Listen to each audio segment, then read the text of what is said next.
तो कैसे हैं आप लोग? आई होप ठीक ही होंगे। देखिए, काफी समय से वीडियो नहीं बन पाया था। एक दो दिन थोड़ा फीवर था मुझे। आज से जो है कंटिन्यू वीडियो आएगा, और कम्युनिकेशन का, प्रिंसिपल ऑफ कम्युनिकेशन इंजीनियरिंग का और मॉडर्न कम्युनिकेशन दोनों का वीडियो बनेगा। ठीक है, तो आप लोग बराबर यूट्यूब चैनल पे रख के अपना जो है कोर्स कंप्लीट करिए। अच्छा, एक चीज और कि नोट्स जरूर बनाइए चीजों का। ठीक है, मैं आप लोगों को पीडीएफ भी दे दूंगा, लेकिन नोट्स जो है उसका बना होना चाहिए, क्योंकि मैं क्लासरूम में यदि आऊंगा तो मैं ये स्पेशली मतलब अपने कॉलेज के लड़कों से कह रहा हूँ, जो हमारे कॉलेज के लड़के हैं जो देख रहे हैं वीडियो ये, उनसे मैं नोट्स चेक करूंगा। क्योंकि आप लोग जानते हैं कि मैं क्लासरूम में भी बराबर पहले समझाता हूँ, फिर नोट्स बनवाता हूँ, लेकिन यहाँ चूंकि नोट्स नहीं बनवा सकता, तो ये आप लोगों पर रिस्पॉन्सिबिलिटी है कि आप लोग नोट्स बना के मुझे कॉपी चेक करवाएं लॉकडाउन के बाद। ओके, ठीक है, आइए शुरू करते हैं। अभी हम लोगों ने एएम का मॉड्यूलेशन, एएम जनरेशन, एफएम का मॉड्यूलेशन, तमाम कई सारी चीजों को पढ़ रखा है। आज हम लोग एएम ट्रांसमीटर को पढ़ेंगे कि एएम ट्रांसमीटर क्या है। ठीक है, और ये कैसे वर्क करता है। देखिए कि जो एएम ट्रांसमीटर है वो एएम सिग्नल को ट्रांसमिट करता है, मतलब एम्पलीट्यूड मॉड्यूलेटेड वेव को ट्रांसमिट करता है। एम्पलीट्यूड मॉड्यूलेटेड वेव आप लोगों को पता है कि जब कैरियर का एम्पलीट्यूड मॉड्यूलेटिंग सिग्नल के एम्पलीट्यूड के अनुसार बदलता है तो वो उससे हम एम्पलीट्यूड मॉड्यूलेशन कहते हैं। ठीक है, इसका डेरिवेशन सब कुछ करवा दिया गया है, कोई दिक्कत नहीं है। और कोई दिक्कत भी होगा तो आप लोग बताएंगे तो एक वीडियो इस पर बन जाएगा, कोई समस्या नहीं इसके लिए। अब मैं ठीक हो गया हूं। तो एएम ट्रांसमीटर, जब हम एम्पलीट्यूड मॉड्यूलेटेड वेव को ट्रांसमिट करते हैं तो जिस प्रोसेस से ये वेव गुजरता है वह एएम ट्रांसमीटर के तहत उसका डिस्कशन, उसके बारे में हम डिस्कस करेंगे कि एएम ट्रांसमीटर कैसे हम एएम ट्रांसमीटर मतलब एएम वेव को ट्रांसमिट करते हैं। ठीक है, आइए देखिए, एएम ट्रांसमीटर दो प्रकार का होता है, हाई लेवल एएम ट्रांसमीटर और लो लेवल एएम ट्रांसमीटर। तो सबसे पहले हम लोग हाई लेवल को पढ़ेंगे, क्योंकि लो लेवल थोड़ा सा आसान है। हाई लेवल समझ में आ जाएगा तो लो लेवल अपने आप ही समझ में आ जाएगा। तो high level am transmitted wave को समझते हैं। High level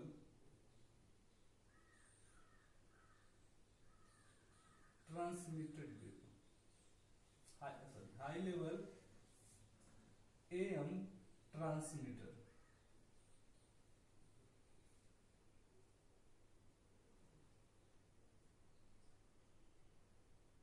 high level am transmitter, आइए बारी बारी डिस्कस करते हैं।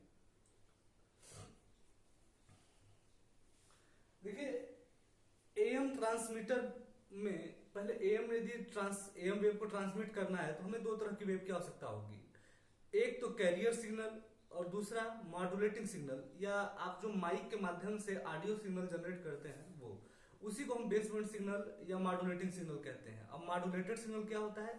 जब कैरियर और बेस बैंड सिग्नल को एक दूसरे पर सुपर इम्पोज कर दिया जाता है, मतलब कैरियर के ऊपर मॉड्यूलेटिंग सिग्नल को सुपर इम्पोज कर दिया जाता है तो वह मॉड्यूलेटेड वेव कहलाता है। और जब जो ऑडियो सिग्नल होता है उसे मॉड्यूलेटिंग सिग्नल कहते हैं। ठीक है, अक्सर लड़के कंफ्यूज हो जाते हैं, तो इसलिए बार बार मैं यही चीज बताता हूं कि ये डाउट आप लोगों का क्लियर हो जाए।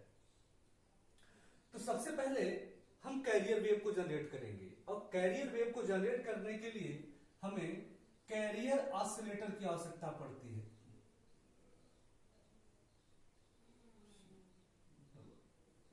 कैरियर ऑसिलेटर,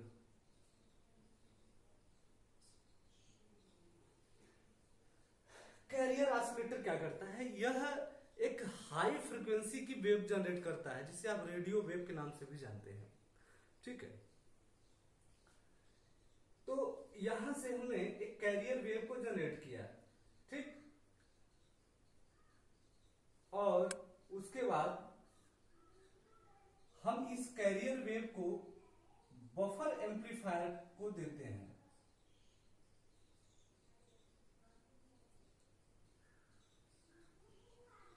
बफर एम्पलीफायर को देते हैं, और बफर एम्पलीफायर के बाद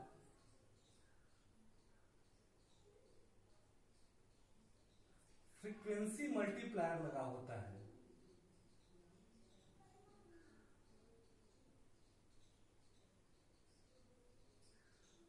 फ्रीक्वेंसी मल्टीप्लायर।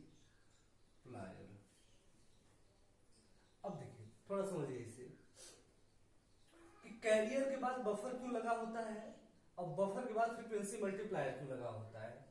जो ये बफर एम्पलीफायर है, पहला कार्य तो ये है कि ये कैरियर के आउटपुट को फ्रीक्वेंसी मल्टीप्लायर के इनपुट से आइसोलेट करता है, अलग करता है।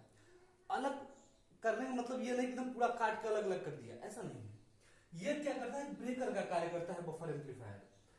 ये जो कैरियर सिग्नल आता है, यदि ये अलग न करे, इसको यदि अलग न करे तो पूरी पूरी कैरियर की जो करंट होगी यहाँ फ्रीक्वेंसी मल्टीप्लायर तक आ जाएगी, और जिसके कारण क्या होता है, इसकी फ्रीक्वेंसी स्टेबिलिटी वो गड़बड़, मतलब आपको स्टेबल वेव नहीं प्राप्त होगा, फ्रीक्वेंसी स्टेबिलिटी इसकी खराब हो जाएगी। और आप जानते हैं कि आपको प्रॉपर रेडियो वेव जनरेट करने के लिए यदि चाहिए तो उसकी स्टेबिलिटी अच्छी होनी चाहिए। तो ये क्या करता है, इसे होल्ड करता है, पूरी पूरी करंट को ड्रॉ नहीं होने देता यहां तक, ठीक है। तो इसके कारण यहाँ पे stable frequency, stable carrier frequency generate होती है। अब आप लोगों के दिमाग में एक प्रश्न होगा कि सर हमारे पास यदि फ्रीक्वेंसी स्टेबिलिटी की दिक्कत है तो हम क्रिस्टल ऑसिलेटर का भी प्रयोग कर सकते हैं। जी बिल्कुल कर सकते हैं क्रिस्टल ऑसिलेटर का प्रयोग, लेकिन एक समस्या होगी उसमें कि हम लो लेवल फ्रीक्वेंसी जनरेट करते हैं क्रिस्टल ऑसिलेटर के माध्यम से। हाई लेवल, चूंकि मैं हाई लेवल एएम ट्रांसमीटर की बात कर रहा हूं तो कैरियर भी हाई लेवल का चाहिए हमें, ठीक है। तो हाई लेवल का जनरेट करने के लिए हम क्रिस्टल का प्रयोग नहीं कर सकते। हालांकि क्रिस्टल ऑसिलेटर की फ्रीक्वेंसी स्टेबिलिटी अच्छी होती है, वहां पे ये सब नहीं लगाना पड़ेगा आपको, ठीक है। मतलब फ्रीक्वेंसी मल्टीप्लायर लगा देंगे, क्योंकि फ्रीक्वेंसी मल्टीप्लायर क्या करता है, कैरियर की फ्रीक्वेंसी को मतलब डबल कर देता है। अब उसके मतलब जितना आपको चाहिए कैरियर वेव की पावर, उतनी फ्रीक्वेंसी का कैरियर जनरेट कर देता है ये, ठीक है, आपके आवश्यकता अनुसार। तो ये लगाते हैं, इसकी आवश्यकता नहीं पड़ेगी, क्रिस्टल ऑसिलेटर का यदि प्रयोग करेंगे। लेकिन वो लो फ्रीक्वेंसी के लिए होता है, हाई फ्रीक्वेंसी के लिए मतलब कैरियर वो भी होता है, वो भी हाई फ्रीक्वेंसी ही होती है, ठीक है। लो फ्रीक्वेंसी ऐसा नहीं कि ऑडियो सिग्नल जनरेट करता है, ठीक है। उसकी फ्रीक्वेंसी स्टेबिलिटी अच्छी होती है, उसका प्रयोग करके हम कैरियर सिग्नल को प्राप्त कर सकते हैं, ठीक है। लेकिन वो लो लेवल कैरियर जो एएम ट्रांसमीटर होता है उसमें उसका प्रयोग करते हैं, क्योंकि वो उतनी हाई लेवल की कैरियर फ्रीक्वेंसी को जनरेट नहीं कर सकता जितना हमें चाहिए हाई लेवल एएम ट्रांसमीटर में, ठीक है। अच्छा, दूसरा कार्य, एक और कार्य करता है बफर एम्पलीफायर।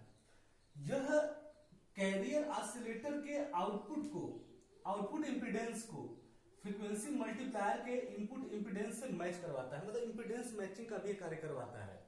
इसके लिए आपको इंपीडेंस मैच करवाने के लिए आपको अलग से कोई ट्रांसफार्मर या कुछ ऐसा नहीं लगाना पड़ेगा, ये मैचिंग का भी कार्य करता है, ठीक है। इसका दो कार्य है।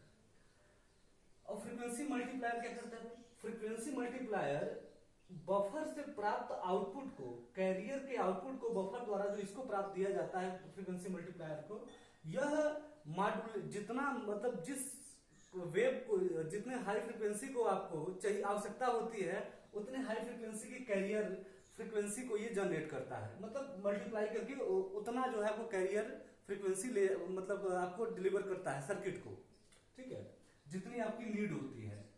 यहां से प्राप्त कैरियर को ये बढ़ा देता है, आप ऐसे भी कह सकते हैं कि डिजायर लेवल तक बढ़ा देता है।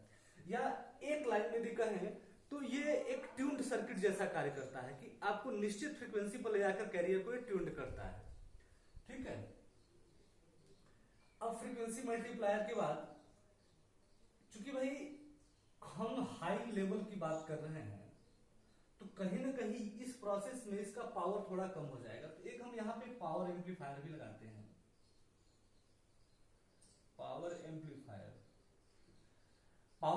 क्या करता है भाई, पावर एम्पलीफायर इसके जो कैरियर फ्रीक्वेंसी है उसके पावर को एम्पलीफाई करता है। भाई एम्पलीफायर क्या करता है, जैसे एम्पलीफायर क्या करता है, सिग्नल को एम्पलीफाई करता है, ठीक है, उसके एम्पलीट्यूड को बढ़ा देता है। तो यह पावर, ये कैरियर के पावर को एम्पलीफाई कर देगा, ठीक है, बढ़ा देगा।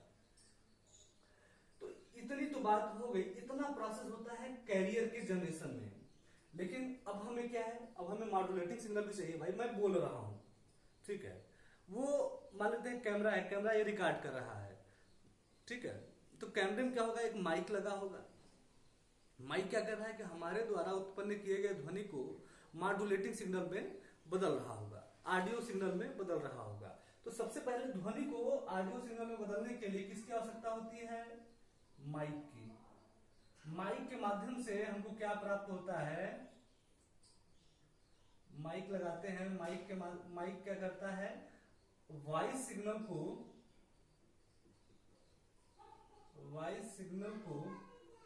ऑडियो सिग्नल में बदल देता है। ठीक है, ऑडियो सिग्नल में बदल देता है। ठीक है, उसके बाद हमको आवश्यकता होती है, ऑडियो पावर एम्पलीफायर की। ऑडियो पावर एम्पलीफायर की। ठीक है, तो यहां देखिए ऑडियो पावर एम्पलीफायर क्या करता है कि